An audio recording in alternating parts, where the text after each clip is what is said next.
Greetings, District 27. We would like to welcome you to our virtual town hall.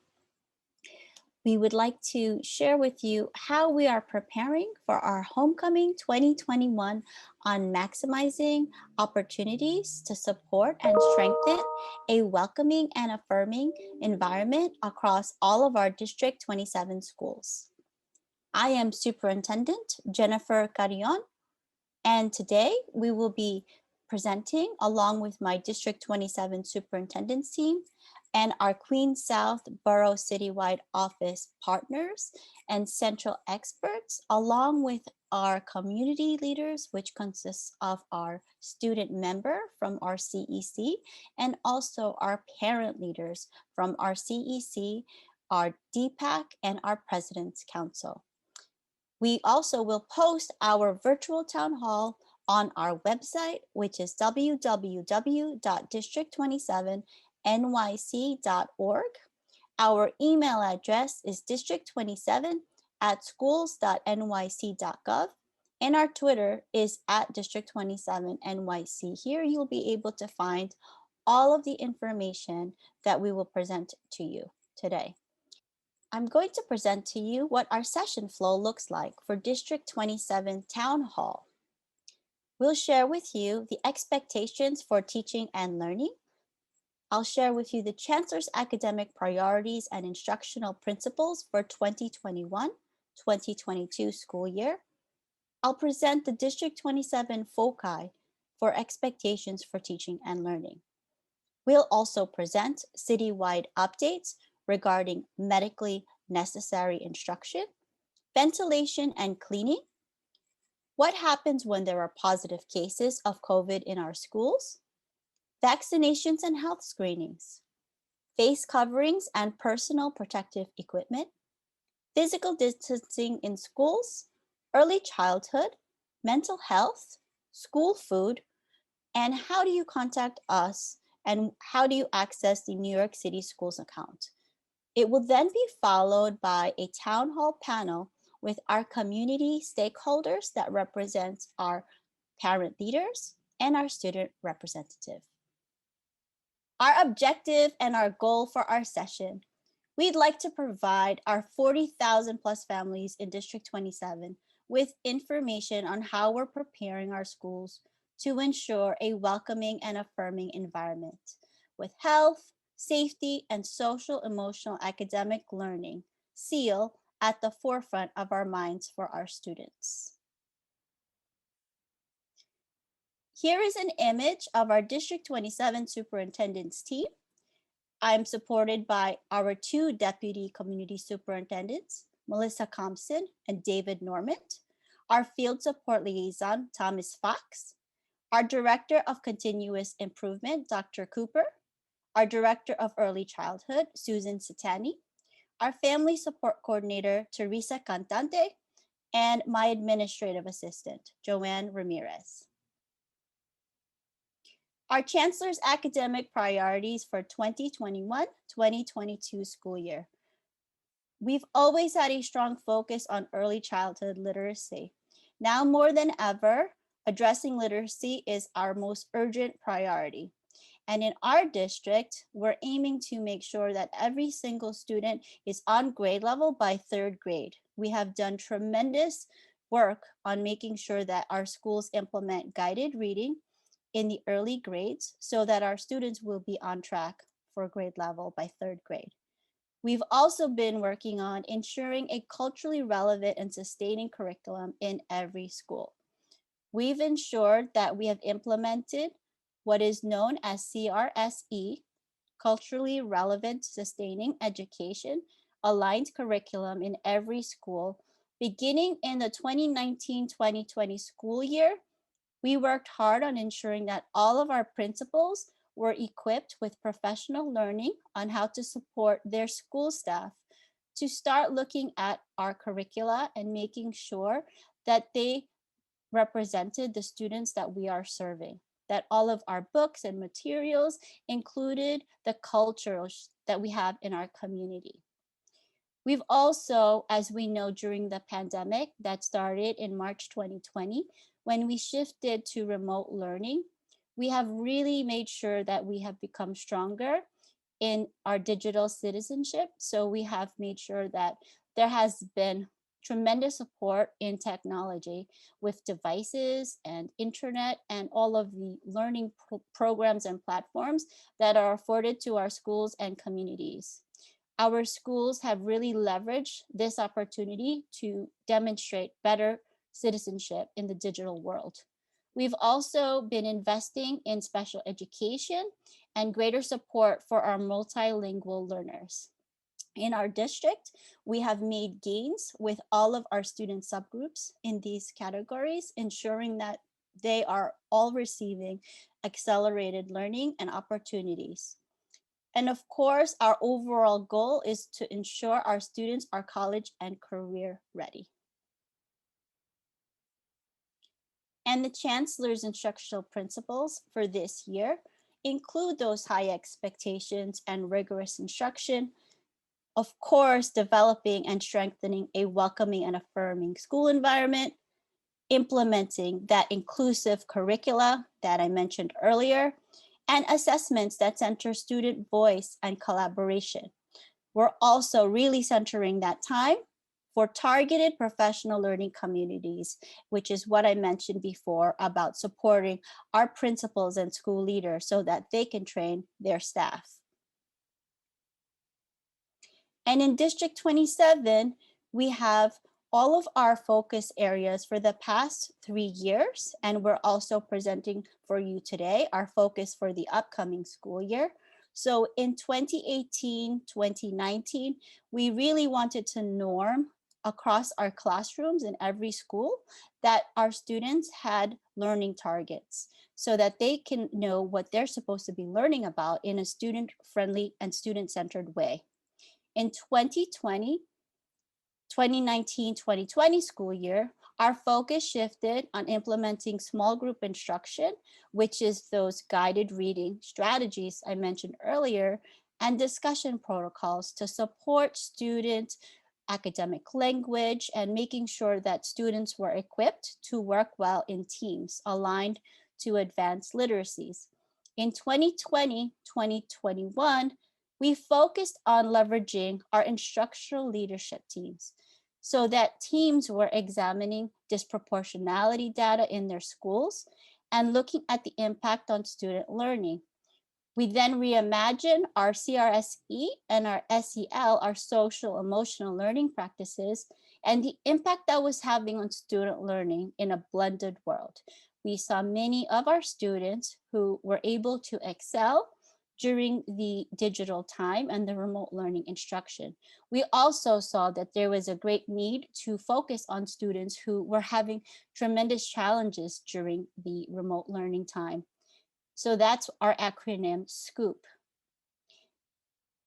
This year, we wanted to focus on designing rigorous, coherent instruction, which means we want our schools, our principals, our teachers to make sure that every single classroom lesson is engaging and that it promotes rigor and students are engaged in constructivist learning embedded with social emotional academic learning, which is called SEAL, and again CRSE. So this is my 4th year entering as your superintendent in District 27, and we really hope to promote these foci within all 50 of our school communities.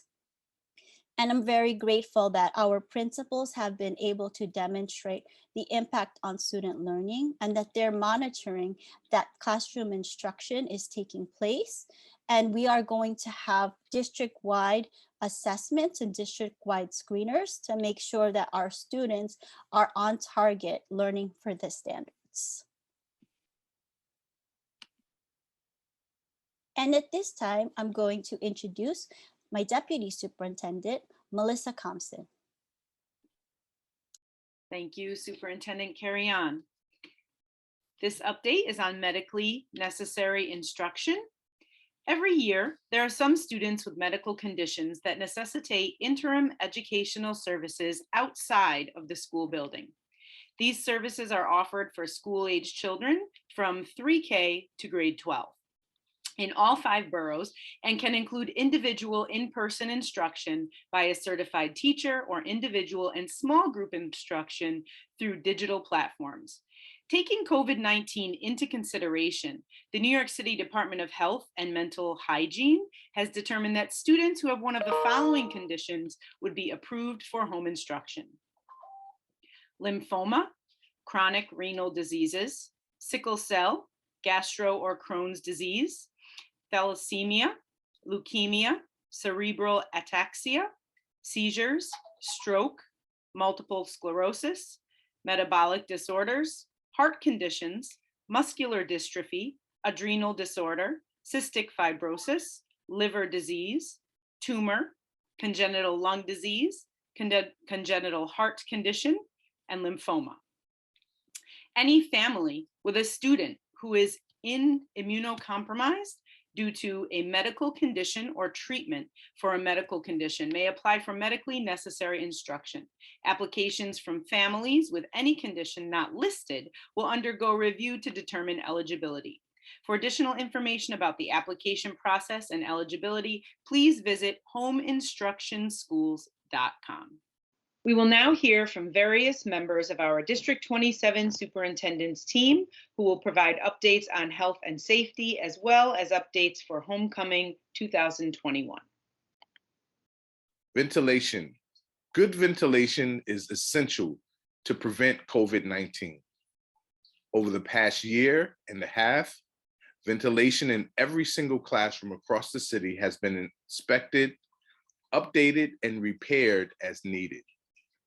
Every DOE room in use by students and staff for extended periods of time will have fully operational ventilation through either natural, mechanical, or a combination of means. As an added precaution, every classroom across New York City has been provided with 2 HEPA purifiers. Cafeterias in bigger schools will be provided with large HEPA units for added protection and window-based exhaust fans to provide additional air circulation. And we continue to increase ventilation in classrooms and schools. These measures meet or exceed guidance from the CDC.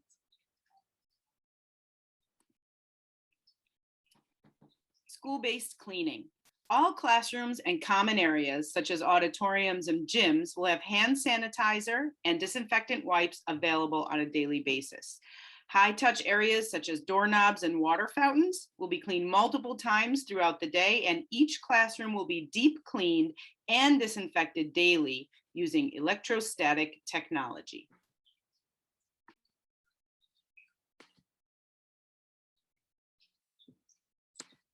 Positive cases of COVID-19 in schools. In elementary schools, in the event there is a positive case in a classroom, all students in the class will be instructed to quarantine for 10 calendar days. Students will continue to receive instruction while they quarantine. For middle schools and high schools, in the event there is a positive case in a classroom, students who are at least 12 years old, vaccinated, and not showing symptoms will continue to attend school in person. Out of an abundance of caution, these students are encouraged to take a COVID-19 test 3 to 5 days after exposure.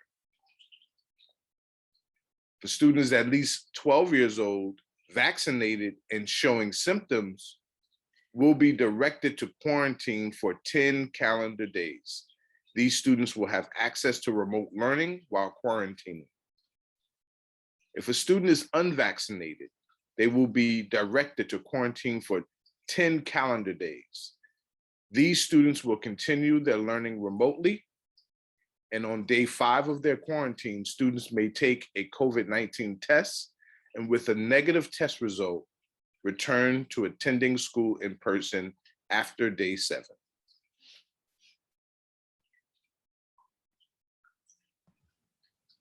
Vaccinations.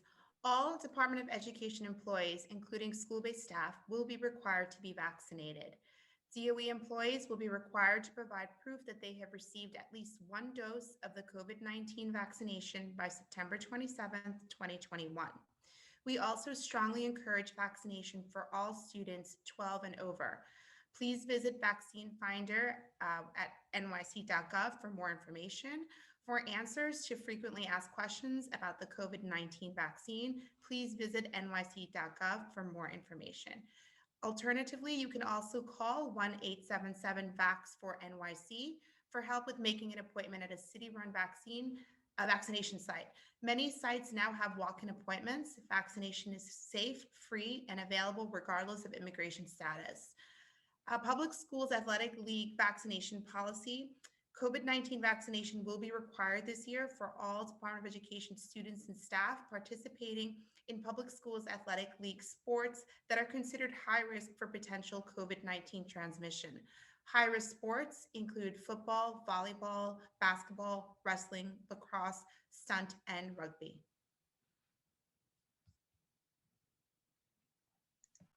Health screenings.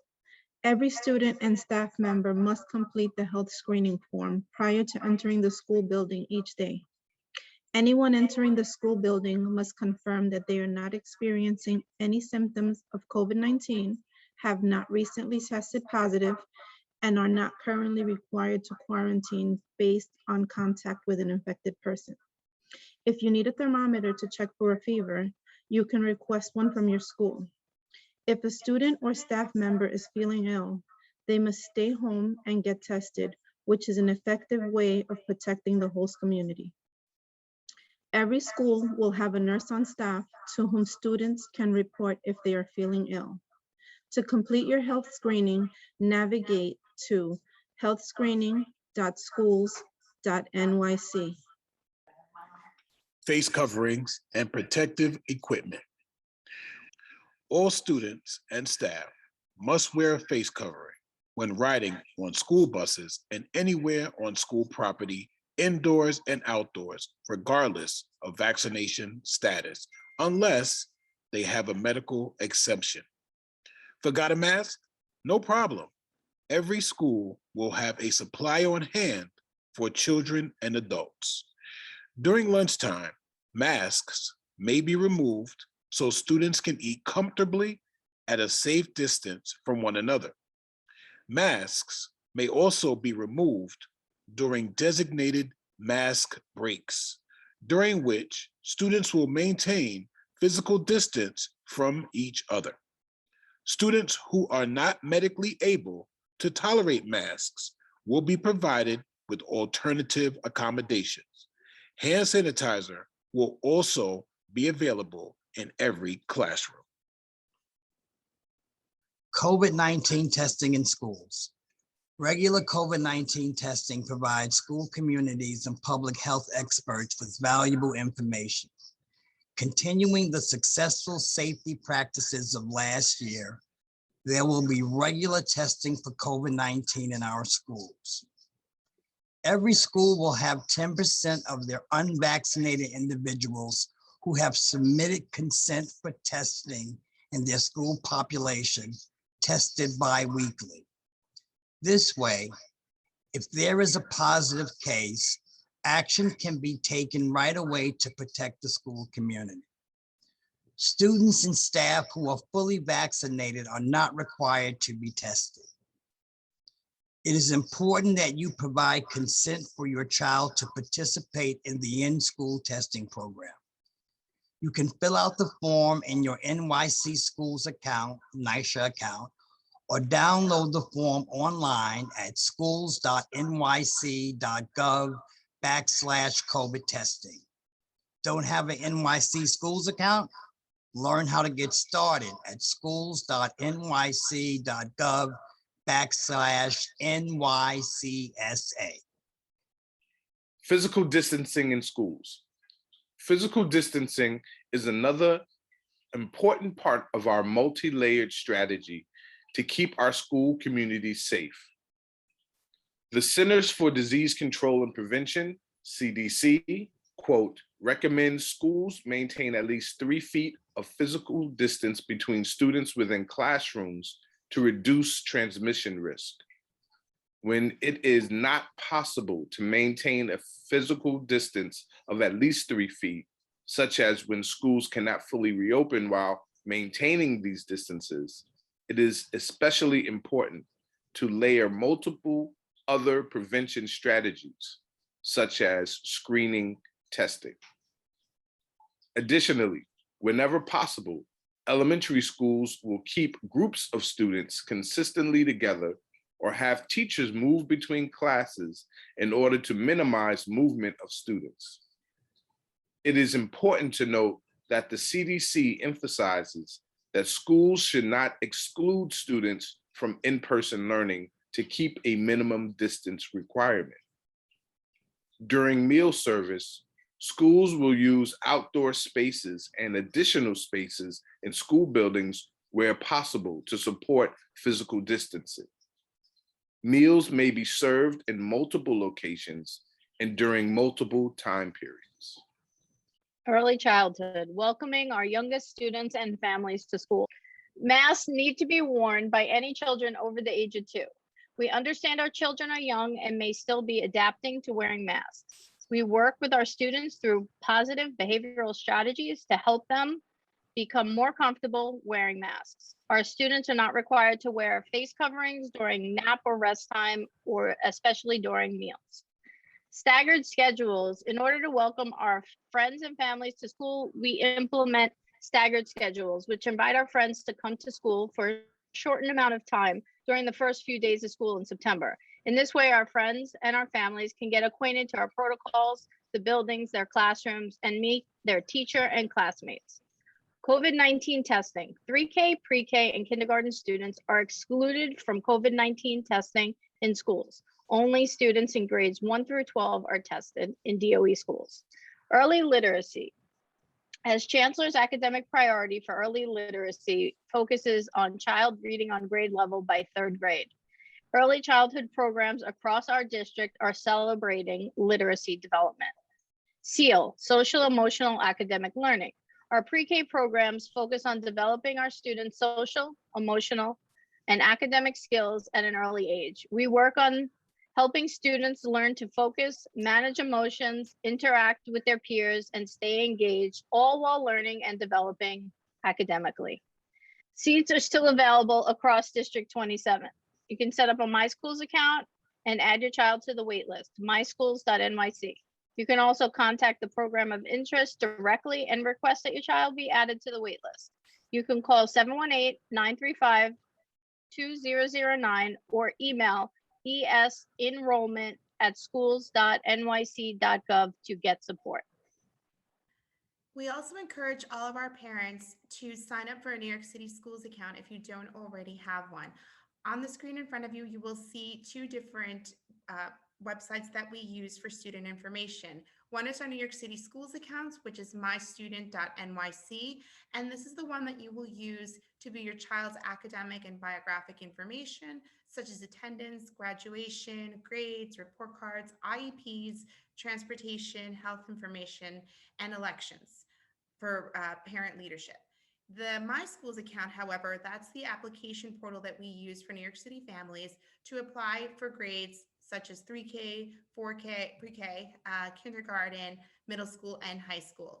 On this website, you would access your child's personalized application, as well as search for specific schools. Those schools are based upon your criteria and your zoning, or whatever the criteria for the specific program that you are looking for. You can choose up to 12 programs that your child would like to attend. So please do sign up for a New York City Schools account.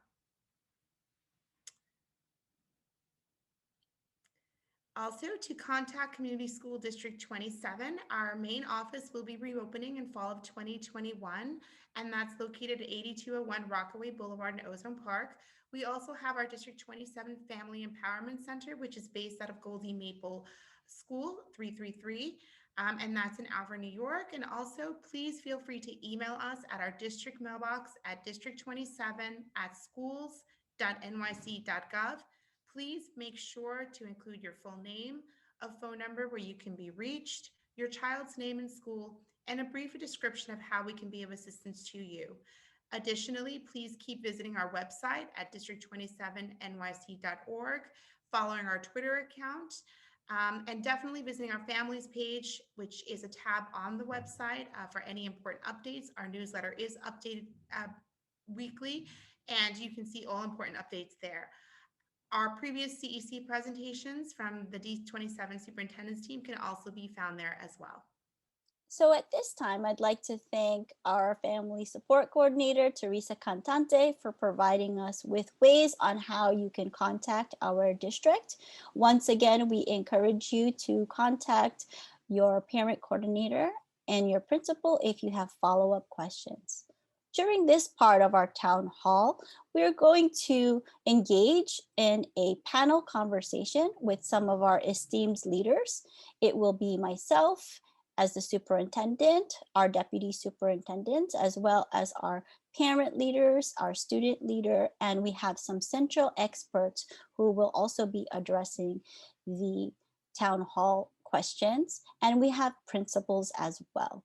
So at this time, I'd like to welcome our District 27 Town Hall moderators who will moderate this panel conversation. Deputy Superintendent Melissa Thompson and Deputy Superintendent David Normand. Thank you so much, Superintendent Carrion, for that introduction. And we want to extend our warmest welcome to everyone today.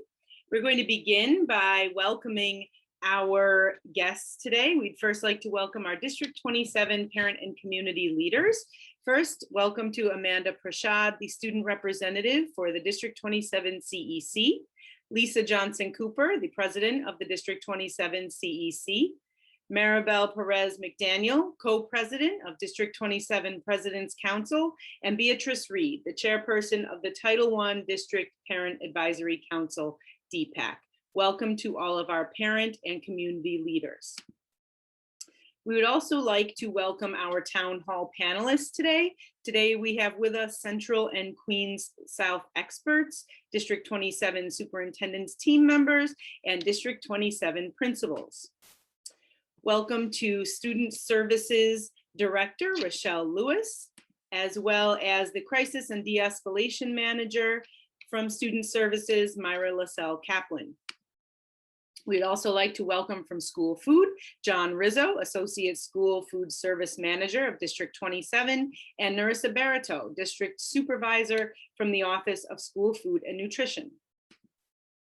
Welcome to Superintendent Jennifer Carrion, our District 27 Superintendent, as well as our District 27 Director of Continuous Improvement, Dr. William Cooper, and our District 27 Family Support Coordinator, Teresa Cantante.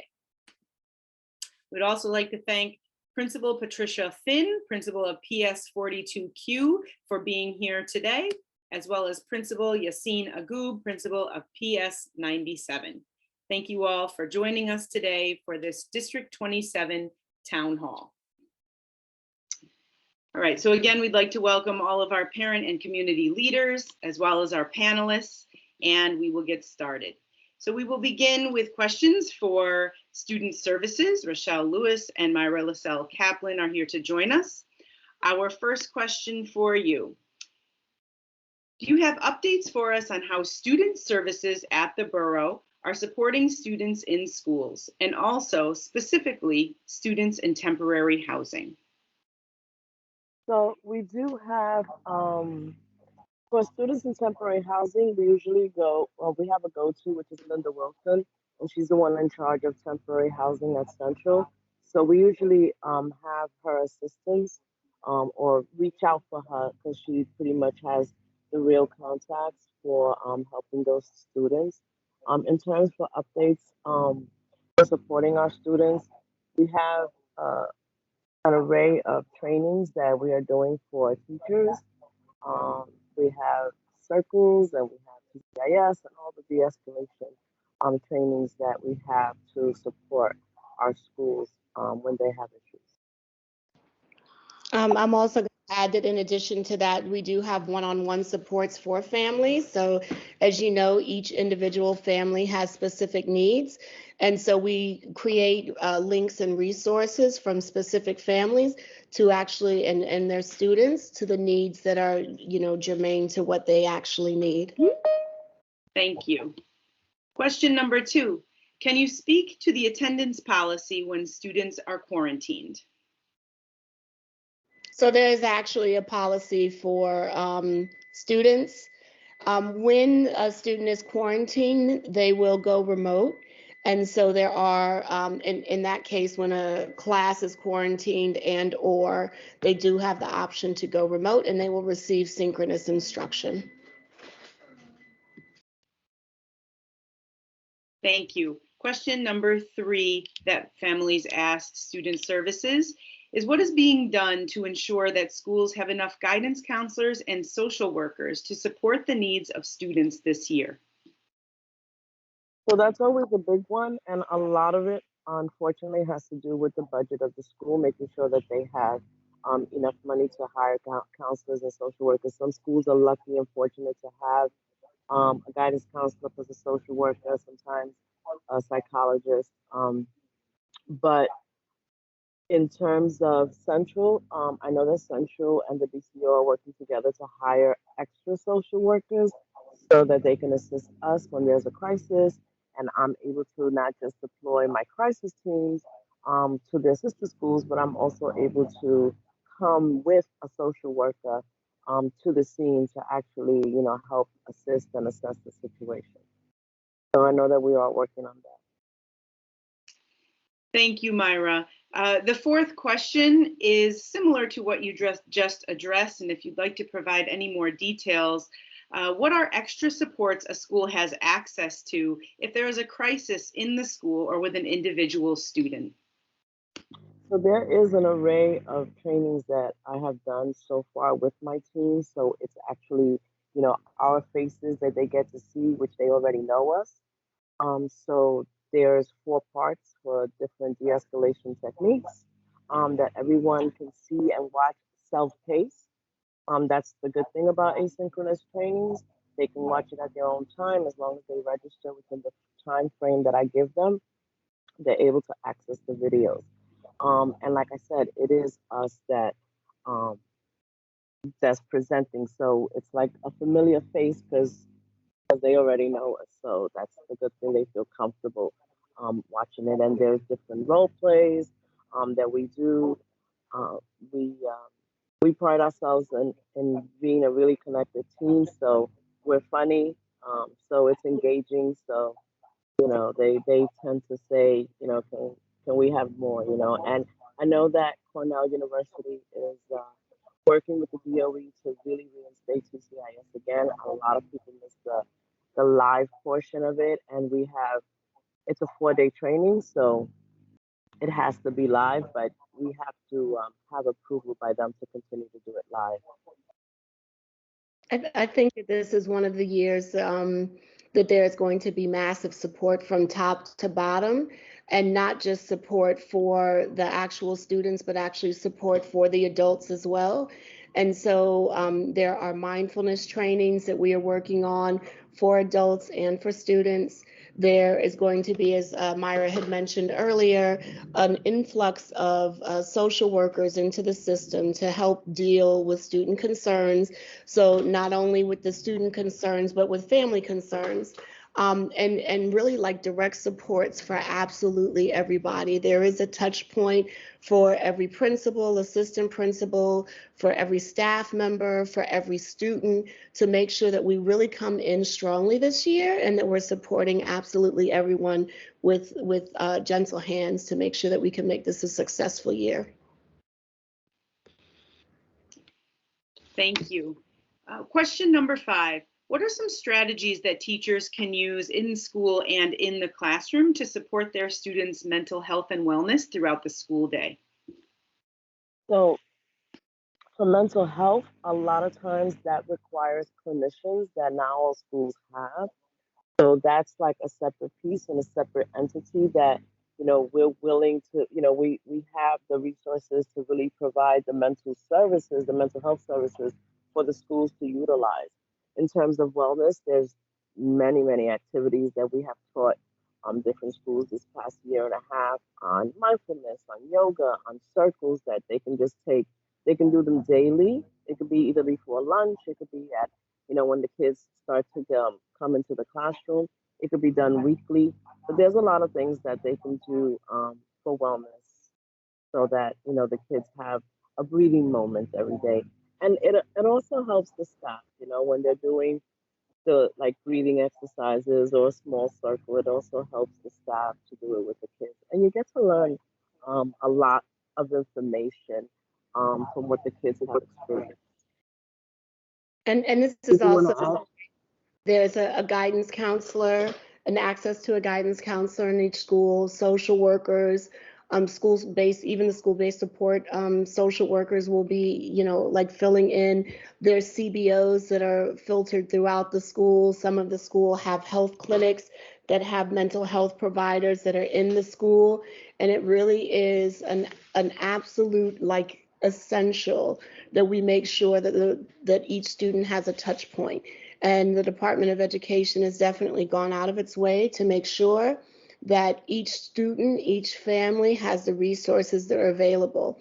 And each guidance counselor is supported by 2 guidance managers that work underneath student services that will also give referrals out to families. And if there's something that's an immediate crisis, there are so many preventative agencies that will actually reach out to the family once a connection is made from the guidance counselor, from the borough office, or even from the family to make sure that the student's mental health is taken care of. And as Myra was saying, because she does a wonderful job in training and de-escalation, the teachers are as well covered and understanding where do student concerns kind of come from.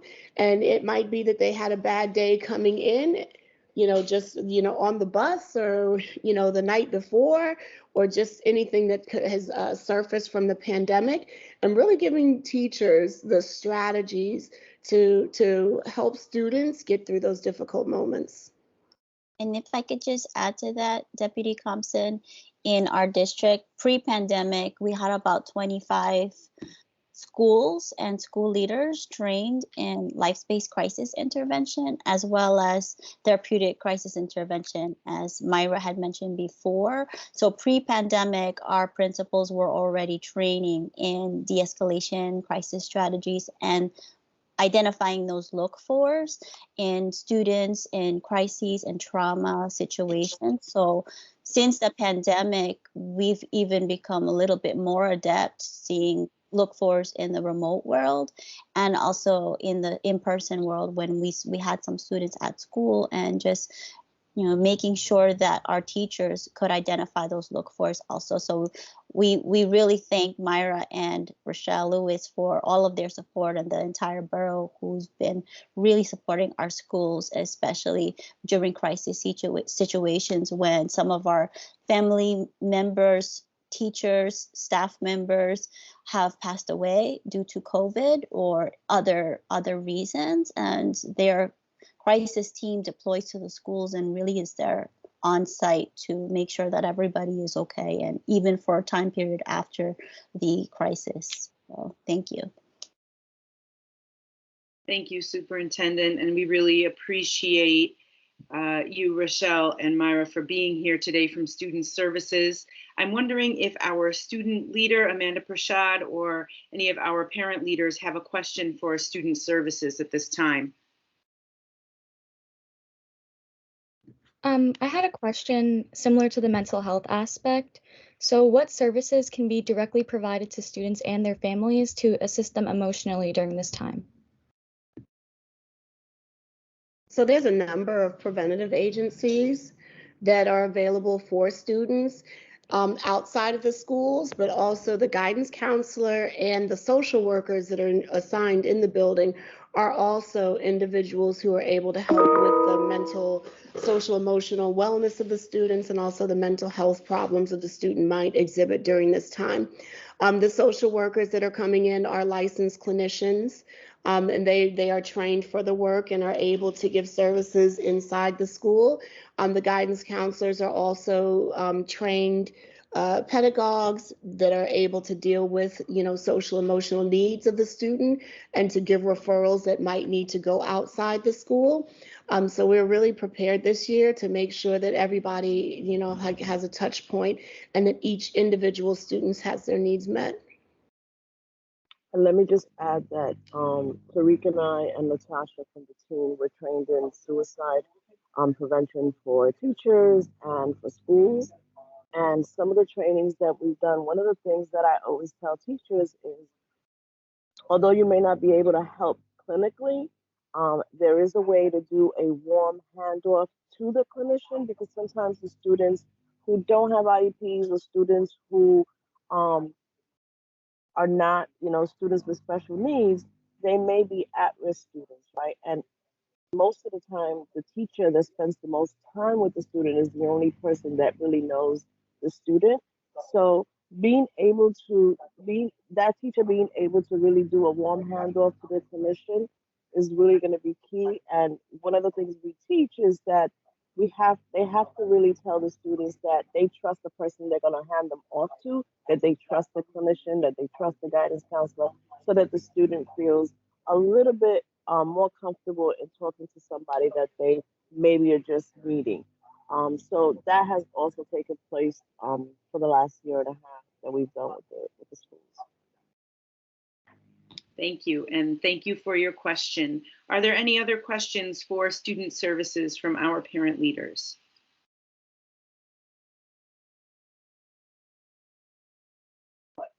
All right, we will move on. I will now pass to Deputy Norman.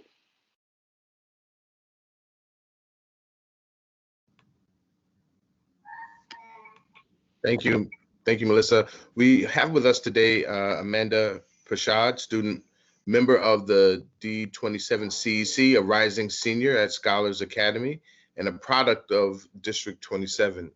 Do you have any questions for our panelists today?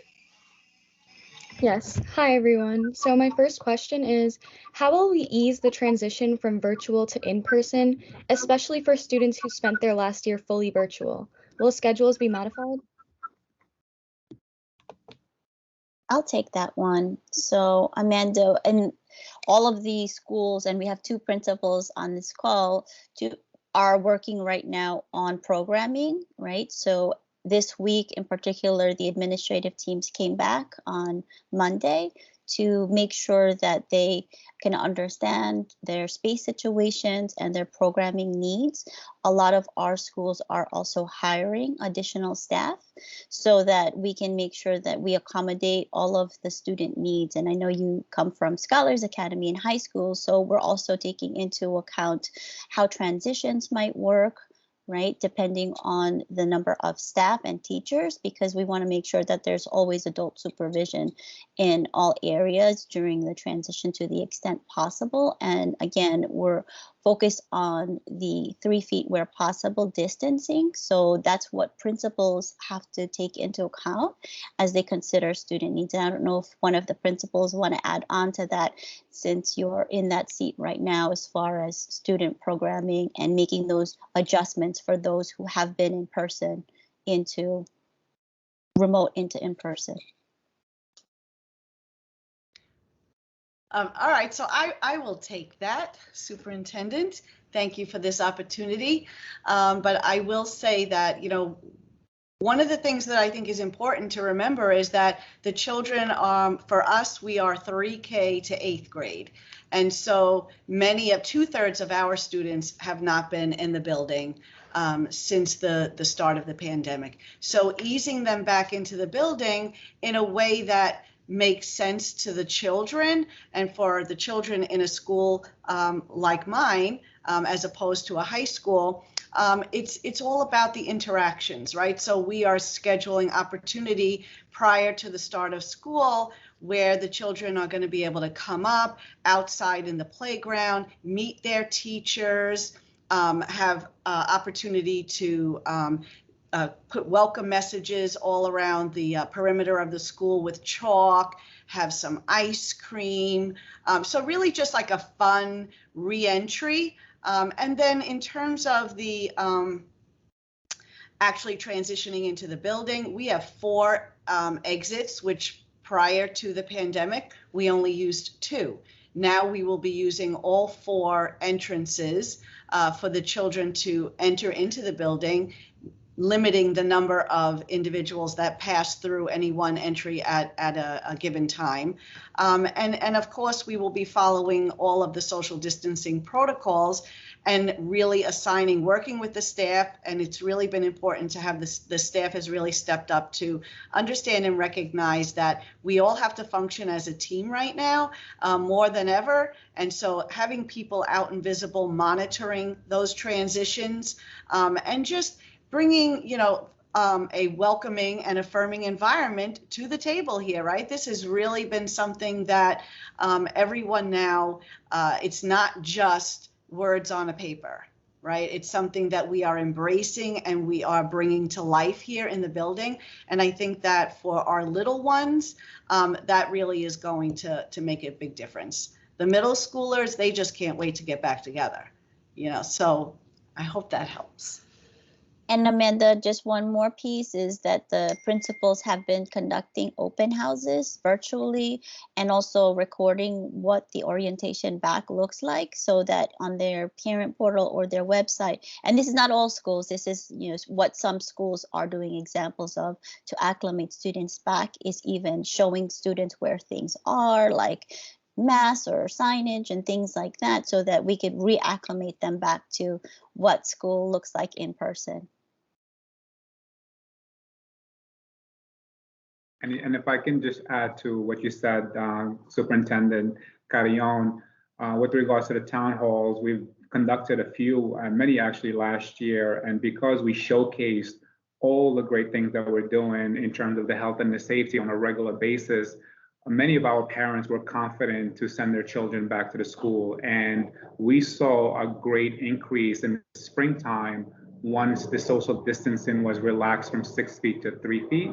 We went from about 50% in person to almost 80% in-person students in the springtime. So we were fortunate that many, the overall majority of our students were able to attend in-person learning in the springtime. And now this week, as a matter of fact, just as of last night, we had our open house town hall virtually, where we showcased all the protocols that we're taking with the health and the safety, and of course, all of our instructional plans that we're planning for all students as we welcome them back for this next school year.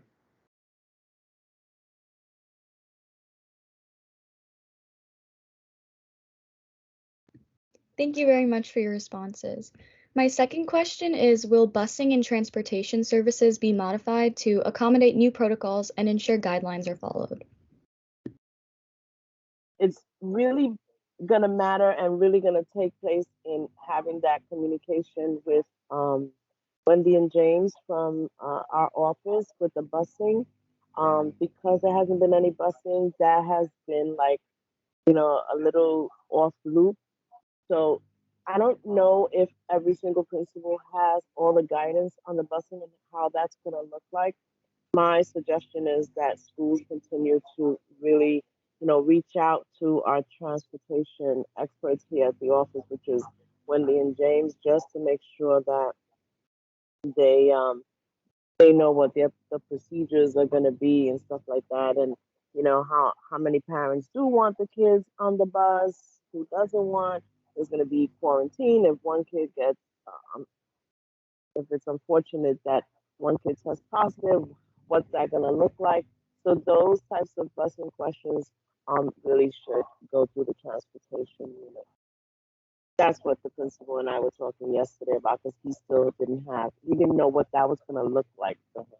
Also, Amanda, there will still be extracurricular activities that are taking place, and of course the principals will adhere to all of the safety guidelines as shared before, and there also will be some activities still happening virtually that are possible. So principals have that discretion to create after school activities in the same regard as they have in the past.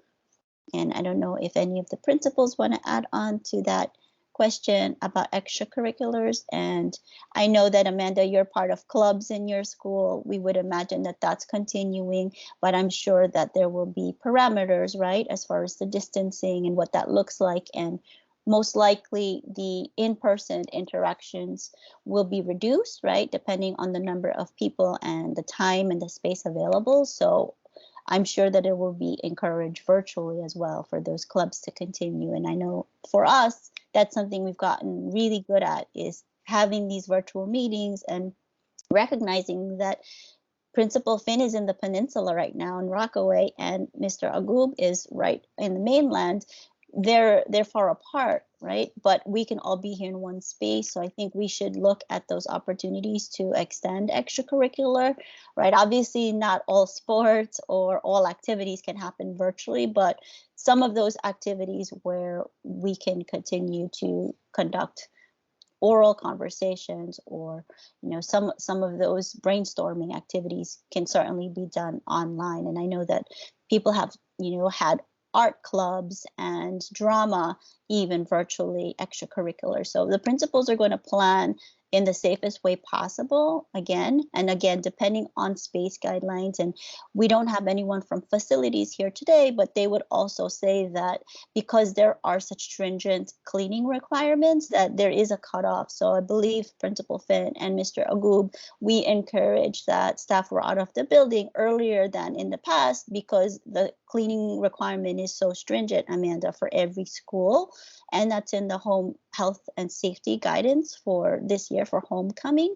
Every school will be cleaned thoroughly. So I would imagine that we would encourage staff probably should leave by a certain time. I would say 5 o'clock the latest, in order to add for that time for the custodial crew to come in and make sure the building's completely clean. But I know that there will be PSAL sports and venues that will be extended for time to accommodate that as well. Thank you for all of your responses. I know that as students, we really appreciate all that's being done to ensure we get the best experience. So thank you. Thank you for your questions, Amanda. And we now have a couple of questions for our principals today. Questions regarding space, ventilation, and PPE. So our first question is for Principal Finn from PS 42. Can you tell us how you are preparing your school when it comes to 3 feet social distancing and ventilation? Yes, thank you, Melissa. I will say that we are almost running out of space in our building here. With respect to being able to store all of the PPE that we have. Having gone through the rec center and had the opportunity to really interact with all of the protocols so intimately every single day while everyone was, remote, really gave us an opportunity to see the importance of really following all of the protocols that are in place. Transitioning from 6 feet to 3 feet, we used the information that was provided to us by the facilities in terms of the amount of individuals that are permitted inside of any given space. We walked from class to class. We looked at the space. We made a determination as to whether or not we were in agreement with the numbers that were provided. We try typically to keep grades together on specific floors so that we keep all of the classes on the same grade together. But with what we're doing now in trying to ensure that we are adhering, but also providing everyone with the maximum space that we can, some of our classes are not going to be together. So for example, a 3rd grade class might be up on the 6th floor as opposed to down on the 4th floor, because they have more children in their classroom and the class on the 6th floor is larger. So they'll be shifting with respect to that. Every classroom right now is fully stocked with hand sanitizers, masks, face shields if they want them, Most of the staff, most of them do not utilize them, but they are there for them. Every single classroom has 2 air purifiers. The original guidance was focused only on classrooms. I really had a lot of back and forth with my custodian, and we now at this point have air purifiers in every single space in the building. And so, and we're awaiting the higher performing air purifiers for the larger spaces like the gym, the auditorium, the cafeterias, where there'll be 4 of them in there. So we have all of that. We still have our thermometers, you know, right at all entrances. I will say that while for myself that I know that if someone comes in with their screener having been completed at home, that there is no requirement to have somebody take their temperature, but we will continue to, you know, employ that practice. And I think that here in the building is something that really allays concerns respective to the staff and the families, right? So I have conversations with the families. I give them opportunity to say yay or nay. They know what has worked, and so they want to keep, you know, in alignment with that. We do not have a single space in the building that does not have a window that is being utilized. So they have additional ventilation respective to the ability to open windows. In addition to the air purifiers, we have an outdoor space in a brand new playground that has just been built. And so there are outdoor classrooms there for the children to be able to utilize. And so I don't really think that there's anything in the way of PPE that we do not have here. And so we're very, very fortunate, and we stay on, and, you know, we say that teachers are hoarders. Well, principals are a little worse, I think, at this point. So we have more than enough to outfit this peninsula. So I think we're good with that. Thank you, Principal Finn. Our next question is for Principal Agoob, PS 97. So Principal Agoob, how are you collaborating with your custodial engineer to ensure that all classes and spaces in your school are well stocked with PPE and will continue to be well stocked with PPE as we move forward? Thank you for that question, Melissa, and good morning again, everyone. Really good question. For me as a principal, it's very important to build a relationship with everyone in your building, particularly with our custodian staff and custodian engineer. I have to say I'm blessed to have a really hardworking custodian engineer in my building, and we have a great relationship. Some of these structures we do a daily walkthrough every morning at 7 o'clock before anyone shows up in the building. It's very important that I see it firsthand to see how the cleaning was conducted the night before to ensure that the PPE and the supplies are in the right places, such as the masks for children and adults, sanitizers and disinfectant wipes are all in place. We ensure that we have a 30-day supply stocked up in the building at all time. And the custodian engineer updates me on a weekly basis on the supply. And we also have a good relationship with our local warehouse, which is in Long Island City area. And should we ever need anything, it's a quick drive. We go and grab it. So I'm very fortunate to really have that relationship with my custodian engineer. And just like Principal Finn mentioned, in terms of other supplies, we do have plenty of hand sanitizers, soap, cleaning supplies. They do conduct deep cleaning every single night with electrified sprayers that really disinfects all hard surfaces. Even throughout the day, custodians conduct at least 2 to 3 cleanups on all high-touch areas, such as railings, bathrooms, tables, and things like that. So they do have a specific schedule and touch areas that they clean throughout the day. And they also conduct the deep cleaning in the evening time. Other layers of protection that we do have in place in all classrooms, we do have ventilation in every classroom. We have operable windows that can open and close at all time. We were also fortunate to have ACs installed in every classroom, in every office space. So we do have that as an additional layer of protection for all staff and students.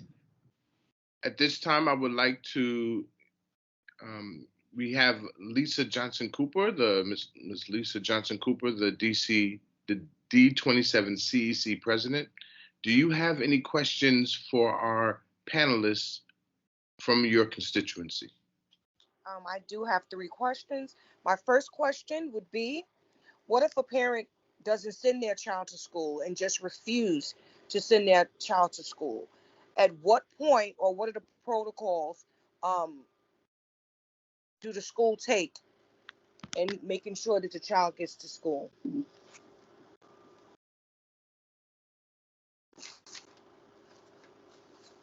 So I'll take that one, and then I can ask the principals to chime in, and also Rochelle Lewis, if you're still here, so you can speak to the attendance protocols. So Yes, I would let the principal speak first. okay, great. Let's start with Principal Finn. Do you want to add, what is your policy on that scenario? So thank you, Lisa, for that question. I can tell you that I know that for us here, when teachers go through trainings to become teachers and they do the child abuse prevention and all of that, they're told from my understanding via the UFT, they're told that after a child is absent for 3 days that they need to reach out. We do not do that. I want someone to reach out every single day, make sure that if there is a need, that we are there to support that need. We have several layers, break up grades, so that in order to support the teachers, we have team members in our attendance team that we divide up the list and make those phone calls. So that would be one thing. If in fact they're unable to get in touch with a family for whatever reason, then that will come to me. Once it comes to me, then I make the decision as to whether or not, I'm going to just try an alternate route, like my cell phone that maybe they don't have, call from a different number and see if I can get in touch with them, or email them. If I cannot, then I will do a home visit. And you know very well that I will do a home visit. So I will go to the home and try and find out if there, what is happening, what's preventing. We did this in the beginning of the pandemic as well, when we were missing a lot of children. And we were able to find out, while there was no communication via phone or email, I was able to find out what the circumstances were. And I was able to resolve many of those issues immediately, getting children back into the building. Maybe it was a conversation that had to be had in terms of, allaying their fears. Or maybe it was that, they weren't attending remotely, and so they didn't have internet access, or they didn't, yet receive a device. So, being able to communicate with the parents and the families is very, very important. And I don't believe in waiting 3 days. So that is that's something that we do here at 42, and I'm sure that my colleague, Principal Agoob, can add on. Thank you, Ms. Finn, for that answer. And also, we also have an attendance team, which includes the attendance teacher from the district. And I have to give a shout out to Ms. James at the district. She's a wonderful attendance teacher, very proactive. But similarly, we try to communicate with the parents daily anytime the student is absent to ensure that we're making that contact, we're building that relationship. I think once we build that relationship early on in the school year with our parents, there is that level of trust and transparency. And when we do reach out, we usually get an answer of some kind. We do encourage the blue cards, obviously, to be filled out in the beginning of the school year. So we have other family members on that list. So in case the phone number, goes out of disconnects or anything like that, we have other family members we can reach out to. In most cases, there's a reason why students are not attending. And, with the pandemic, like Ms. Finn mentioned, they move because they can't live in that area, or because they're quarantining at somebody else's place. we had a lot of shifts in movement with some of our students. But primarily just having a proactive attendance team where we have very specific procedures of outreach. And like I said, many times we are able to find a solution and able to bring the students into the building. Right. I'm very familiar with the protocols. I've seen many years principals do it and schools do it. But I'm talking about a parent that's adamant, I'm not bringing my child to school, no matter what you say, it's not safe. I don't care if you call APS. So how do you reach that parent? So I wanted to say that because, some parents are, I'm not bringing, I'm not bringing my child to school. I don't care what they say and who you call. So at what point do you really get to that point as a principal when a child is not coming to school because the parent is scared of their child catching COVID? This is real life situations. When get yes involved, that's what I'm trying to say. I know what y'all do because I'm very familiar with the 3 days and not waiting and just knocking on the door, and calling the parent. But this specifically around COVID, it's a different time now. Parents are really scared and and some parents are going to be very, they're not going to send their children to school and they're going to fight not to send their children. As an additional layer, as Mr. Goob and Ms. Finn were mentioning, we do have centralized attendance teachers, and those attendance teachers do go to the houses to kind of bring the students and the families back into the school. And you're right, sometimes there are difficult, there are parents who are scared right now. There's staff members who are scared right now. And so, the Department of Education has done, an amazing job of providing training for de-escalation, right? And so one of the things that is, being real is having an active conversation with the family. And so sometimes, some of just the basic knowledge is power, and also being a touch point to the parents so the parent can feel heard. Because there's times when you just kind of need to be heard to say hey, I'm at my wit's end. I've had enough. I've sat with the kids all of this time. I've had family members who have passed, and I don't know what to do. And sometimes parents, staff, principals, superintendents, everybody can get into a space where they might need some additional help. And sometimes, if it's not the attendance teacher who is an effective person communicating, it can be the principal. If it's not the principal, it can be an attendance teacher. It can be me, the director of student services, because there's not one person in the Department of Education that's going to let somebody fall through the cracks. There are preventative agencies, and it's kind of like a multi-layered approach where we're not going to give up on the students and we're not going to give up on the families. And it may not take, one time. That's why they have preventative agencies. It may take, the superintendent carry on reaching out and having a conversation because the parent just has a better rapport with her. It could be Teresa, Cantante reaching out because the parent has a better response to her. But there's always going to be an extra person, an extra layer that is going to be a touch point for a parent, a family, for students. And the reality is that we do have those situations now where parents are we need a remote option. And, right now there is not a remote option, but parents still have choice, right? There's always going to be parent choice because the Department of Education believes that parents are the ultimate, decision makers for themselves and their families. And so, when it comes to that point, and each individual student will have its own individual case, there will be somebody in the Department of Education to make sure that we help you, as a family, make the best decision for your child and you. I would also add on to that the use of our parent coordinators as well.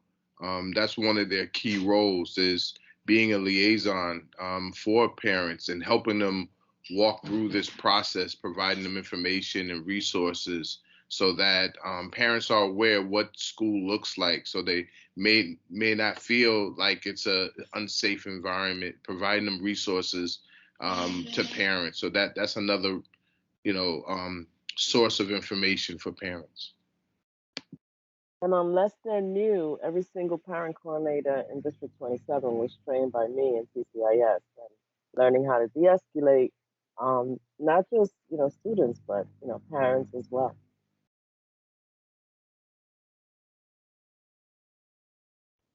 Okay. Do I go into the next question really quickly? Okay. Yes. How will the districts support students who will not need intensive remediation, but their peers may, in order to keep up?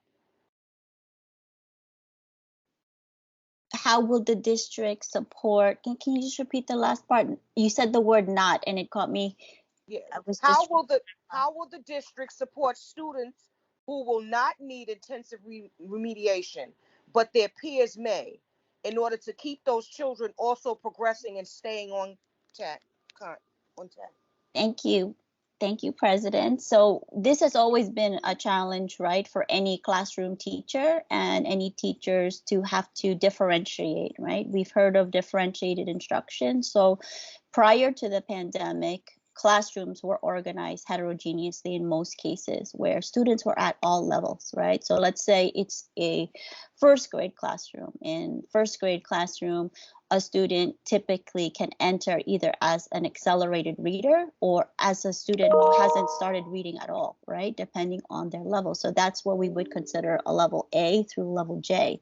And historically, the principal would provide training for the teacher to understand how to differentiate instruction for the different students. If you're a pre-reader, level A pre-reader, or level J, which is like a book like Henry and Mudge and Frog and Toad, right? So right there, you see the disparity. In first grade, we have the biggest disparity, right? So a teacher would have to conduct what's called guided reading for differentiated levels. So all the students who are not reading yet, I have a small group for those students.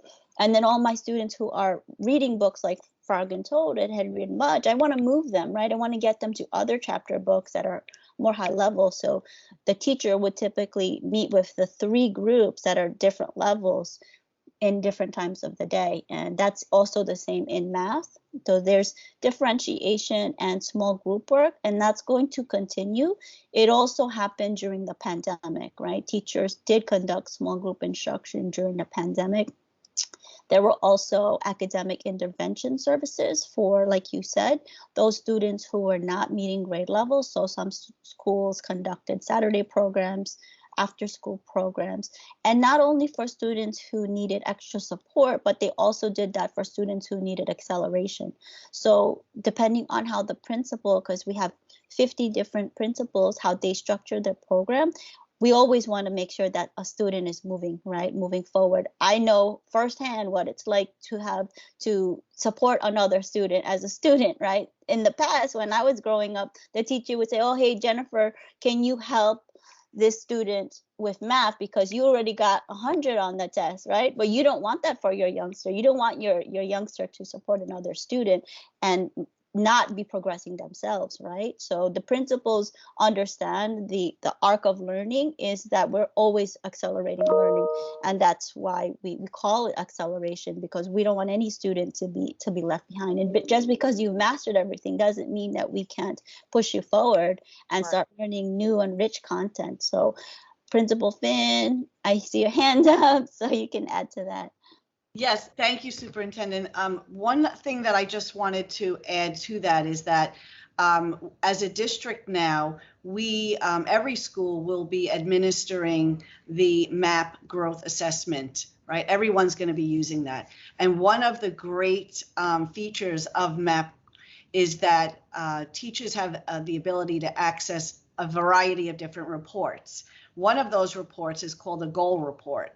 And that goal report automatically groups students based on their abilities and where they are, and provides teachers with suggestions and recommendations respective to next steps and how to support the students.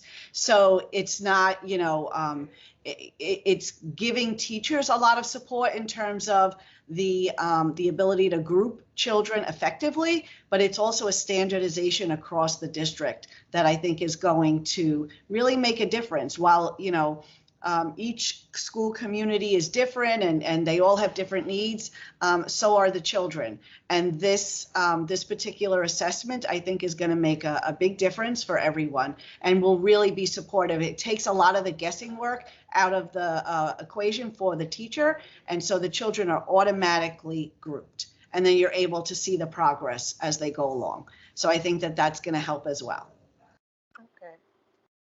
Okay. Many children are returning to school at a deficit created by being out of full-time instruction for 18 months. How will the money be distributed by district or by school to provide additional academic support? After school program, weekends, pull-outs, one-on-ones, things like that. So the schools are funded via Fair Student Funding, and each school has a different amount that's allocated to them depending on their enrollment. And as schools need additional funds, the process is that the principal would contact the budget director at the borough center that would support them for what programs that they would still need. The principals start these conversations at the end of June and the beginning of July and start to allocate depending on what they need, right? So we mentioned before academic intervention, Saturday programs, and that's really where they can provide that extra support. But as Principal Finn spoke to, MAP growth and some of the screeners really help us with that diagnostic to know what students need more. There are also some learning programs that are online, learning platforms that are online, like Max Scholar, and the schools also use that so that students can do supplemental work at home. So historically, we've always had homework, right? We've always given our students some additional things, and also our families. Our family support coordinator, Teresa Cantante, we've had family engagement sessions with families on how they could support at home. So there's a number of extracurricular spending that the principal can allocate. But it's up to how the principal meets with their SLT, and the school SLT decides on, remember when we had that ELA program, what was the impact, right? I always ask the principals to assess, because to me, if the students didn't come or you didn't see growth, then why did you have that program, right? So always ask the principal to say, do what works best, but assess the program and if it was effective, because we really don't want schools to use funding, right? And then no one attended the program, or students didn't achieve or progress. And what kind of materials did you use for that? Was it worth it? So we look at all of those things, and in the CEP, it outlines, right, the response to intervention, the RTI. So that is something that the district team monitors in July when the schools submit their preliminary CEP goals. And I believe it's December where we start to really make sure that the CEP is finalized and the budget is in alignment. The principals have to sign an attestation, and so do I as the superintendent, that they are using that funding to support all the students in need. But as far as the individual allocation, it doesn't come from the district. It comes directly from central, and it's released per school. And depending on their enrollment, if they increase students, then they will receive more money. Sometimes if they decrease students or they don't meet their projection, they will have to repurpose that money in some different ways. So I don't know if anyone, Principal Goob, since Principal Finn took the last one, you want to add anything else on that? And if not, then we can move to Ms. Cooper's last question. Yes, absolutely. Just to add to that great point around the use of data, we certainly rely on the data to drive our decisions. Particularly this year, we're fortunate to have screeners such as MAP Growth and Acadience. So some of these data sources will definitely allow us to pinpoint different students' needs. And then based on that, like Superintendent mentioned earlier, teachers differentiate throughout the day for all students, whether they need remediation or acceleration. And then in terms of the budget, we definitely see what allocations we do have available to us. And then we use it strategically. For example, what we have done here in the past was create after-school programs and create AIS programs, academic intervention, for students who do need that remediation. And then our Saturday Academy program focused primarily on students who need that acceleration, who are level 3s and 4s, and we want to push them even beyond that. We even have programs for our English language learners who have language needs. So we create specific and strategic programs with our ENL teachers who have specific funding to support our English language learners particularly. So the funds are definitely dependent on the allocations and the type of funds we have. We try to use it strategically to design these programs to meet all students' needs. Thank you. I don't have any further questions. You can go to the next parent leader for time purposes. Thank you. Thank you so much, Lisa. We appreciate all of your questions, and to the panelists for your responses. Thank you again. We now have some questions for school food. Again, we have John Rizzo and Narissa Barito here from School Food, so welcome. Our first question for school food: what are the COVID health and safety protocols for mealtime in schools? So I'm Narissa Barito, and thank you very much for inviting us to the meeting today. So the protocols and the procedures that we currently use are aligned with the health and safety recommendations made by the Center for Disease Control, New York State Department of Education, the New York City Department of Health, Test and Trace, Citywide Administrative Services, the Department of Education, as well as Food Services. And the following are some of the protocol for meal times in the schools. First of all, physical distancing, hand washing, PPEs or personal protective equipment, such as a mask or shields or gloves, and more importantly, sanitizing and disinfecting of all the lunch areas. We would also be doing unitizing of meals such as breakfast and lunch, where they're all unitized and each student will just grab a meal themselves without every kid having to touch, what another kid would be taking. For some schools where students will be consuming meals in the cafeteria, most if not of all of our cafeteria tables under the direction of the school administrations are marked or will be marked to indicate where each student will sit, whether it's 3 feet apart, 6 feet apart. These would be pretty much set in place by, I would imagine, the start of school. We have also been given authorization to serve meals from our service line to students who will be consuming meals in the cafeteria. As you know, each cafeteria serving line, the layout is quite different. So as such, we will be meeting with each individual principal to discuss the best way that this service type can be implemented if they're still interested in doing that. So some students can come up to the line and will still be given a meal on a tray, as opposed to receiving the foil containers that were used last school term. So pretty much any other protocol, we will definitely follow the guidance of the principal in terms of what would actually happen in the cafeteria, how kids would be lined up as they come through the line or they get seated. But this would be done by a case-by-case basis with each individual principal, because again, each cafeteria and service line is laid out completely different. Thank you. Question number 2. If students are in quarantine, will they have access to grab-and-go breakfasts and lunches from the school? Right, so at this time, we've been informed that a grab-and-go meal would be available to the students who are quarantined from the assigned school. It's not like last school term where they can go to the nearest school. So currently we're told they can only access it from their assigned school. And the details as to how that service will be managed will be forthcoming, such as what the pickup times and exactly what location in that school building they will access that meal from. So as soon as we get that information, again, we will reach out to each principal and most likely find out the best place that that student would pick up. You know, for the most part, last school term, most people were able to access meals at the main lobby.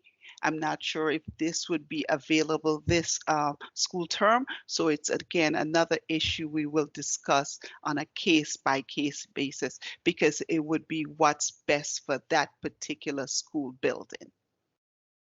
In the event an entire school building is quarantined, which we hope would never happen, again, we will give specifics to that school building as to where the students can pick up their meals from. So that's all the information we have at this time about the quarantine situation. Thank you so much for those updates. So our third question for school food: will all students have access to alternative meal choices such as vegetarian, kosher, and halal? Thank you for the question. So this year, on Mondays and Fridays, we will be doing a non-meat item. It'll be meatless Monday and Friday. And the rest of the week, Tuesday through Thursday, there are always alternatives to the featured entree, such as peanut butter and jelly sandwiches. In a school that's a peanut butter free school, we'll offer jelly sandwiches instead. We also do cheese sandwiches, hummus and pretzels on a daily basis, just for those students that aren't looking to have any meat. We do have 4 selected halal schools. We have PS 64, PS 100, MS 137, and junior high school 210. And at these schools, there's always every day a halal choice offered. We do have hot chicken that we do a couple of times a week for those students. As far as the kosher, we only have kosher available at 253 because of the students in that area. But if there is a need for more kosher meals in another site, please reach out to us. Thank you so much for your updates. You're welcome. Thank you. Thank you so much from our representatives from School Food. So in the interest of time, we want to make sure that our parent representatives and community representatives have an opportunity to ask questions. Ms. Maribel Perez-Daniel, would you like to ask a question? After your question, then we're going to have Ms. Beatrice Reed ask a question. Okay, so a question I have is regarding after-school programs in the building. So we know students during the day are in particular cohorts. Will they be in those same cohorts in the after-school program? So I can answer that from our school. We did have the after-school programs running last year. We have 2, one for the elementary, one for the middle school. And yes, the pods did not mix. So if we have 6 children in the second grade and 4 in one class and 2 are in another class, then the CBO provider needed to have 2 staff members to be able to cover both of those sections. Yeah, unfortunately, we don't have like a CBO in my building. We're looking to partner with somebody in the near future. However, most of our after-school programs, we found it to be very successful virtually, and they actually worked very well. We ensured the staff liked the idea as well. We were able to service a good number of students at a time. But if we were to do it in person, like Principal Finn mentioned, certainly try to keep the students in pods where they're not mixed in with other grades or other pods, so that in the event there is some kind of spread, that we limit the amount of people that may come in close contact with that individual. Thank you. Ms. Reed, would you like to ask your question? Yes, I would. Good morning, everyone. My question is regarding a 3 feet distance in the classrooms. If a school is unable to maintain that 3 feet distance due to the number of students in that school, what's the outcome for those students? So right now, every school has been able to meet the guidelines according to their most recent space report. So they received an update space report in the end of August, and the guidance is 3 feet where possible. So it's in some cases, if they're not able to make it where possible, then there are other adjustments that are made. And as Principal Finn alluded to earlier, in some cases you might have to break up the class. But as of now, all of our schools, we had a few schools that were escalated to the central level, so we had to figure out other space solutions. But as of right now, all 50 of our schools can accommodate their projected number of students returning. And if they receive more students, then at that case, Ms. Reed, we'd have to make alternate plans, right? And we've been working with our borough director for space planning, Christopher Mangiero, who we had him meet with principals on Monday to brainstorm possible solutions. And in some cases, they gave schools furniture, different furniture to use to make sure that we accommodated. So what the classroom looked like pre-pandemic with like cozy corners and things like that, we had to move all that furniture out to make sure we have room. So based on that measurement, we were successful so far. So again, it's on a case-by-case basis, Ms. Reed, it really depends. And also on September 13, we'll find out who in fact is returning.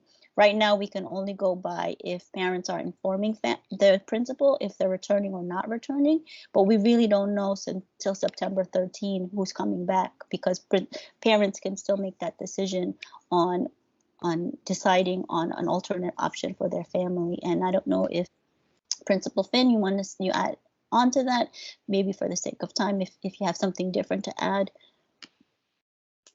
I can just say quickly that, I utilized my partnership with the CBO this summer, and what we did was we did a mass calling of every single student on our register and did an update to find out if there's anything that they need. Will they be returning? If they're not returning, where are they now? And getting all of the information that we can, so that would help us to be able to really have a better understanding and idea of who's going to be in those classrooms. And we also identified 2 overflow classrooms because our 3rd and 4th grade have the capacity or the potential to go over. So we're ready for that if in fact that does happen. And also to add to that, one more piece is those classrooms that are not meeting where possible the 3 feet, we also add additional air purifiers, and that comes from our division of facilities. So we're doing the best that we can, Ms. Reed, but right now we're still assessing. It really depends on what happens on September 13. Thank you. Thank you. Ms. Perez McDaniel, do you have any additional questions that you would like to ask panelists? I have one more question, which is, of course, as President's Council, a hot question. A lot of the PAs and PTAs want to know, what is the guidance for in-person, indoor or outdoor events? And what can PAs and PTAs expect in the upcoming year?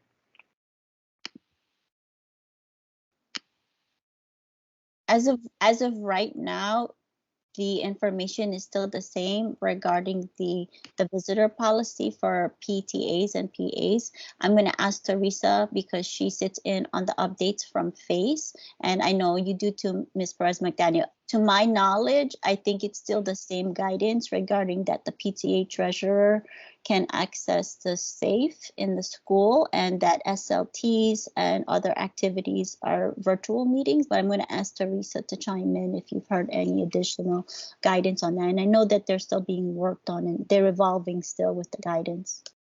Yes, the superintendent, you are correct. We're waiting on guidance as to how to move forward, but as of right now, the current guidance does stand for that. Thank you. Ms. Reed, do you have any other questions? Yes, I do. It's regarding the lunchroom. I understand the 3 feet distancing. I understand marking the tables when the children come down. Are they going to shorten their lunchtime in order to accommodate the entire school because of the 3 feet rule? And are they going to be serving hot meals when the wintertime comes, meaning breakfast and lunch? I can jump in and give an example of something that we actually tried last year when we had an influx of students coming into the building, and we actually had the option to serve hot lunch. Because our periods are 50 minutes and we do have like a 5-minute transition time, we created a staggered schedule where one group of students in each grade comes down to eat for about 25 minutes. And then the kitchen staff has about 5 minutes to disinfect the table. And then another group comes down to eat hot lunch in the cafeteria. So creating a staggered schedule, even for this upcoming school year, it seems like it's going to work for us. And I think it will be good for the students just want to leave the classroom, go for a little walk, to eat a hot lunch, and just to have a change of environment instead of being in the room. So again, with a staggered schedule, it was able to work and we will still maintain that 6 feet social distancing while they're eating. I'll also add that it would be up to the principal to determine what type of meal service they would like, whether it's a hot meal or a cold meal. Last school term, we were able to provide hot meals even though the children were eating in the classrooms. We used 3-compartment aluminum pans, and meals were served in those pans and distributed to the classrooms. So again, it's up to the principal the type of service they want, a cold or a hot. Breakfast for everyone would be a bagged breakfast, which would generally comprise of fruit, milk, cereal, and some kind of bread item. And that bread item, whether it's a muffin or a loaf or a waffle, we would have it warmed up the morning off and dropped into a bag so that they can retrieve and consume in their classroom or wherever the principal designates. But lunch, it's an express lunch. And again, it could either be hot or cold. So each principal, I think by now, all of our managers would have spoken to most of the principals, and we were informed what kind of service they would want. And we've ordered items that would satisfy that menu. I have a follow-up to that if I'm allowed. When school starts, there may be a large influx of students coming in for breakfast, if you will, due to the food sensitivity that we're dealing with right now in our communities.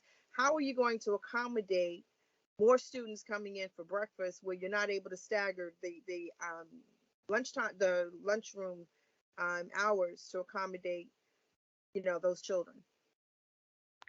Like we did in the last school year, all of the breakfasts, at least in our schools in District 27, were grab and go. So our employees were at each entrance where students are coming in the morning time, and they're handed a bag breakfast if they choose, and they consume that meal in their classroom. So we were able to meet the needs of the population who wanted a meal. And speaking to most principals for this school term, that's exactly what they're doing. I could give a good example in schools like PS 63. We had employees at 6 different entrances, accommodating all the kids as they come in, they grab a meal and they go right to their classroom. So we're looking to do the same thing again in September. And that's what most principals have agreed to as well. Thank you. Thank you.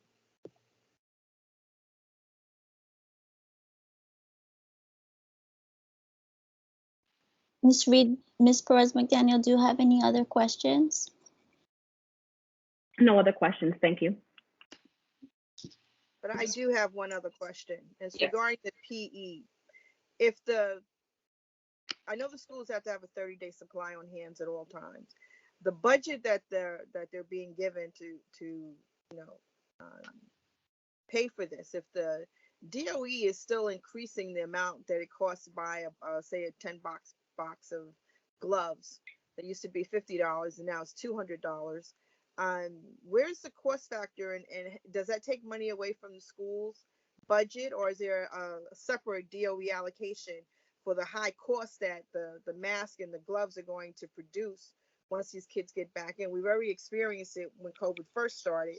Prices are starting to go up again, and the school can only purchase from the DOE site.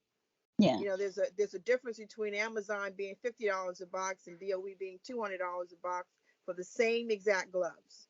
Yeah, it's actually comes out of the custodial engineer's budget, not the principal's galaxy. So the custodial engineer is responsible for distributing the PPE, as Principal Agoob and Principal Finn mentioned earlier. Principal Finn and Agoob, if there are alternate solutions, if the custodial engineer runs out, they also reach back to the Division of Facilities for additional supplies. As Mr. Agoob alluded to, there's a warehouse where they can go to pick up additional supplies. So we do have a surplus. As Principal Finn, you mentioned, you don't even have space to accommodate the extra masks and extra PPE. So we should have a plethora, Ms. Reed. And also, as Principal Finn said, the principals share with one another. So like if they run out, let's say it's 333. 333 will probably ask 42 if they have any, or 105, because they're a network of support among each other. So we shouldn't be running out of the PPE. And again, Mr. Agoob, you could speak more to that warehouse that's available for additional supplies. Yeah, like I mentioned earlier, we definitely have plenty of supplies, 30-day supplies stocked at all time. Should anything run low, we do have a local warehouse not far from us. We're in the Woodhaven area to the Long Island City area, where the custodians can retrieve anything that it's in need, whether it's masks or gloves or anything like that that's needed. But we try to ensure that we're on top of it. We never had to make an emergency trip because we are on top of it. We're analyzing and ensuring that we have that 30-day supply at all time. Thank you. Thank you. You're welcome.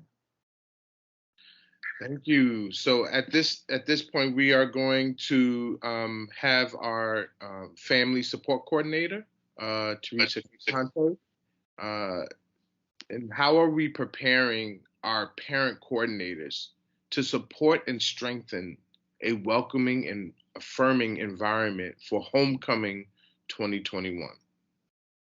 Thank you, Deputy Superintendent. Well, our parent coordinators are our first point of contact for our schools. So maintaining a welcoming environment is one of the first things they provide, as well as much needed support for our students, our families, and our school staff. We are providing monthly professional learning and office hours to our parent coordinators to keep them apprised of all of the mandates necessary to return back to school. The parent coordinator professional learning will focus on topics such as mental health, de-escalation, culturally responsive sustaining education, mindfulness, remote instruction, and of course, parent advocacy. Our parent coordinators are prepared to support our families through various avenues of communication, such as town halls, which are happening right now, their school websites, school messaging apps, emails, social media, phone calls, and workshops. This will enable our parent coordinators to keep our parents and our families aware and informed of all the latest updates and requirements. Our parent coordinators are also equipped with translation services to provide information in all the various languages to our families. Additionally, each month throughout the school year, our District 27, has sponsored a family engagement session for our entire community, and we will continue to do so. The prior recordings have been put into a digital video library, and that link has always been available on our website, which is district27nyc.org. On that website, we also have our family newsletter, which is updated on our website with all of our district updates, important dates, community calendar, links, and events for the community. As well, our Twitter account is updated in real time as well. That has all of our going-ons in our schools and community. And our calendar is also on that, like I mentioned, on that newsletter. So our PCs are ready. Thank you so much. Thank you so much, Teresa. We also have Dr. William Cooper here today, our District 27 Director of Continuous Improvement. We have a question about devices. What is the process if students need updated electronic devices for the 2021-22 school year? Thank you, Melissa, and good morning, everyone. If a student needs an electronic device or an updated electronic device, their parent or guardian should contact the parent coordinator at their school, who should be able to accommodate them. Thank you, Dr. Cooper. Right, so this afternoon, we also have a question for Superintendent Jennifer Carrion. We have a question from a community leader, and this question came from the Queensborough Town Hall earlier this week. And it is also a question that has been lifted at our previous District 27 CEC meetings. What are the plans to address the academic and social emotional needs of our Black and Brown low-income students now that there is no standardized testing to hold schools accountable? So the last year, thank you for that question. So the last year that we had standardized assessment results was in 2018-2019. And during that year, which was my first year as a superintendent, we did see growth in all subgroups, all of our racial subgroups, especially our Black and Brown students. So we did make academic gains. In particularly, our Black subgroup improved from 4.5%. An increase of 4.5% from 23 to 27% in math, and our Hispanic population of students also made improvements in math. For overall, we improved by 3.1% in math. And again, these are attributed to the way that we describe. We've been working on making sure that we do have intensive interventions in school. Our principals also did a study on their own school's disproportionality data. So in the 1920 school year, each school was given their disproportionality data. So it was broken down into racial subgroups, and not only by academic areas, but also by other than academic areas, like who was receiving counseling and who was identified as a student who was potentially having more behavior challenges. So when the principals did the study of each of their school's data,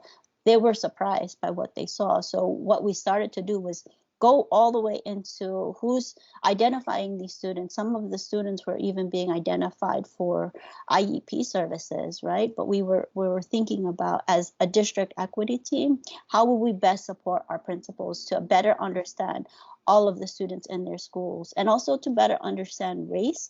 So since the 18-19 school year, and especially this past school year, 2020-2021, we've sharpened our conversation around race. We studied Glenn Singleton's Courageous Conversations About Race. So every principal was equipped with the use of a protocol to begin having conversations about race in their buildings, and even equipping staff to understanding the inclusive curricula that they were offering.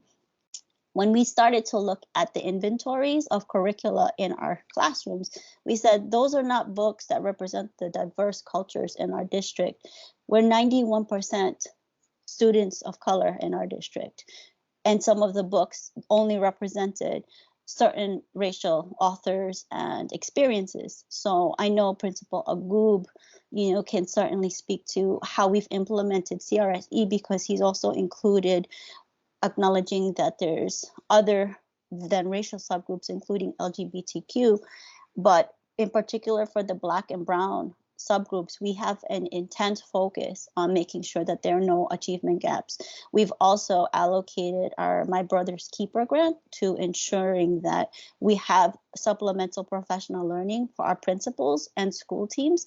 And our New York State integration grant for our district was earmarked to support all of our school leaders in CRSE, culturally responsive sustaining education, to again make principals' lenses sharper about, yes, you have to acknowledge that that you have to make sure you differentiate instruction for your students, and in particular our student subgroups. So our subgroups that we are intensely focusing on are our Black and Brown subgroups, because if you look at our disproportionality data as a district, historically our students were not meeting grade level standards. So we really hope that when we're able to see actual in-person learning, that we're going to see the improvements more. If 2019, 2020 didn't end in a pandemic, we would have seen even more growth.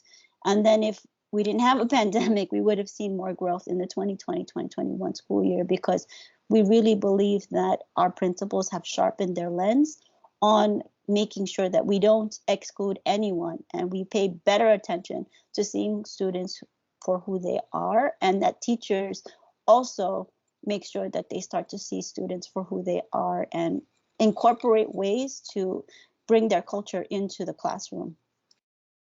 So I hope that answers some of that question, but we can go on for hours on that question. Yes, thank you so much, Superintendent Carry-On. And now I would like to hand it back over to you if you would like to close us out. Well, we really want to thank all of our panelists and especially our student and our community leaders. Thank you so much, Amanda Prashad, for your first community event to represent the students of our district so well.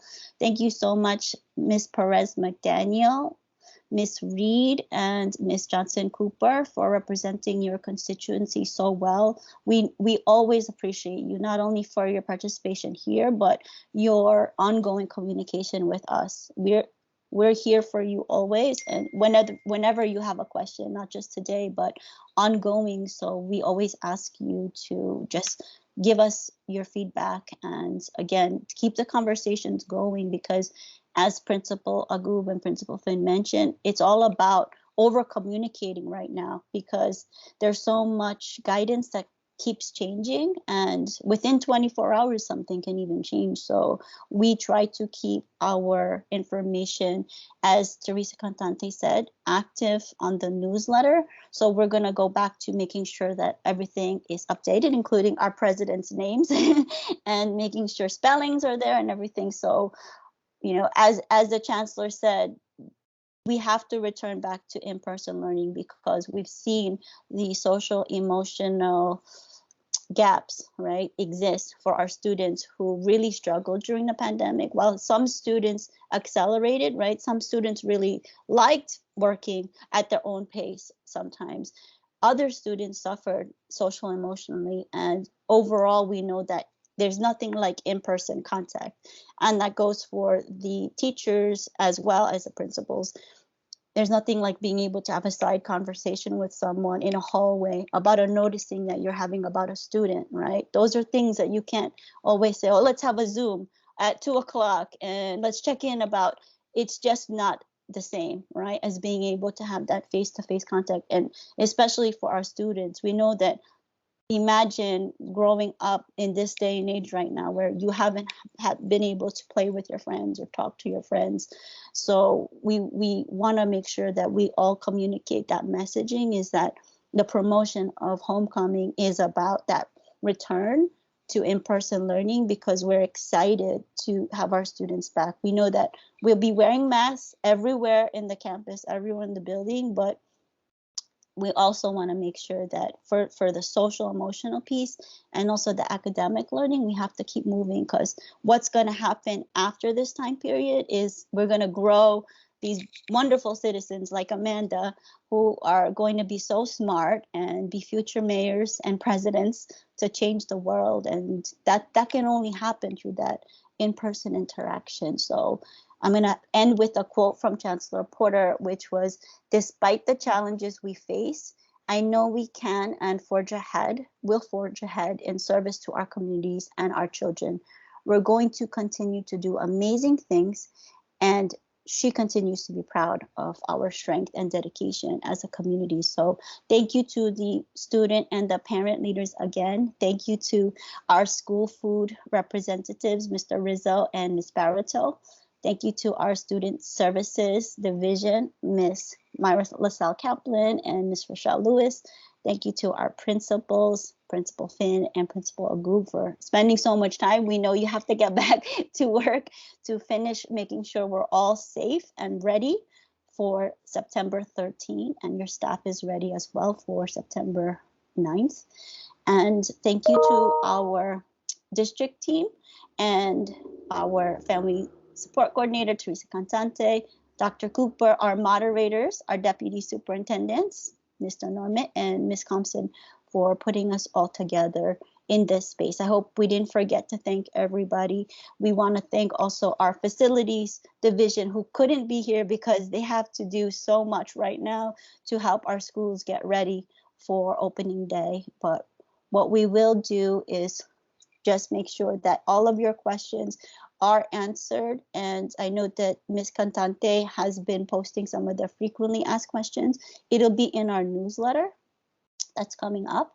And also you can reach out to your parent coordinator or principal, because a lot of the questions that we've received tend to be school-based, like, can I have the supplies list, please?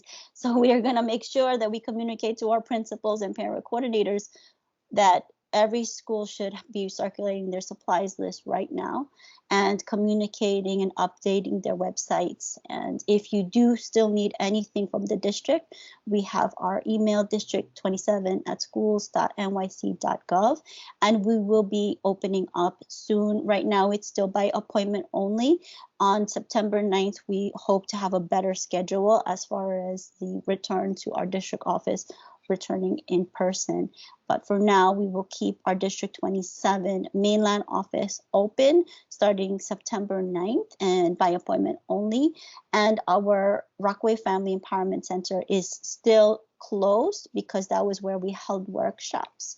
And for now, that will be also based on whether we have our family leadership coordinator in place so that we can accommodate both sites with adequate support for families. But we're open virtually. We have office hours for our parents and students. Amanda, you can continue to reach out to your constituency, your students, and let them know that they can also reach out to you and us for questions. We have our educators and our students and our families page on our website where we will be posting updates. So thank you again, everybody. We hope that this session was helpful, and we will be posting it on our website as soon as it's ready early next week.